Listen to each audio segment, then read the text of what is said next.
Hello, I am Ross Shabilsky with D20 Studios here at PAX showing Hero Mages. Awesome. Can you tell us a little bit about how the real-life production version is going?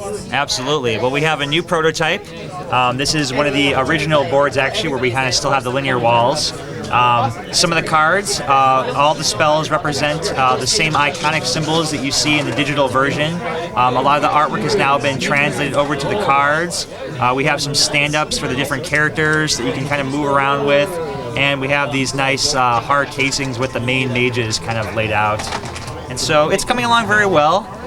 We have a new direction we're planning to move with it, though. Our thinking is we'd like to capture a little bit more of the top-down perspective that's shown in the current digital game. So the theory is we want to have these circular discs that represent the characters as you would see them in the digital game. And these circles would have a almost rubberized ring around them that would represent your player color. So it'd be very easy to distinguish how the different teams would look on the board and where the opponents and enemies are. Cool. And do you have a sense of a timeline of when? Timeline is still up in the air.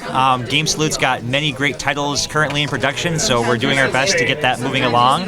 But hopefully an update again within this year, early this year sometime, and we'll hopefully be in production by the end of the year, I'm hoping. Cool. So I know there have been some updates to the digital version or the original version of Hero Mages since we last spoke. Can you speak to some of those?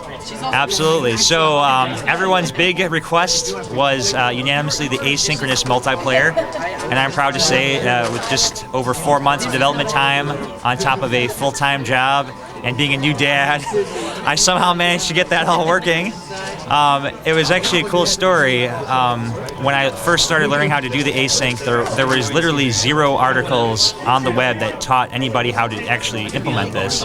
So I kind of pioneered that by starting a blog and just literally saying, here's what I've been doing and here's how I got to build this. And so now you can kind of follow that blog if you're interested in developing your own async multiplayer. But the other new features, we have in-app purchases finally available for mobile devices, both on Google, Amazon, and iOS. The game also features battle replays, which is really cool. So when you want to have that extra brag factor of, I smashed this guy, you can actually launch the game up and see that battle replay. Very cool. Are there even more additions planned? Oh, yes, absolutely. Well, let's see. One important thing I did miss was the friends list, which is another big request. So now you can actually have friends email each other. Other new features we have planned, we're going to try to keep honing that asynchronous experience. I'm going to plan to add asynchronous chat so that you can actually communicate verbally within those games. And everyone has always been requesting that single-player story mode. So we have some pieces in the works for that. One of our very popular illustrators is working on a world map for us, and we're just looking for continuing support from the players to really get excited about that and hopefully have a campaign out sometime in the future as well. Great. I just am curious about any future projects from D20 Studios, any maybe other board game-esque implementations or other games for mobile platforms? No current plans this time. Hero Mages is still #1 priority, but as new ideas come up, we'll be sure to share that with you.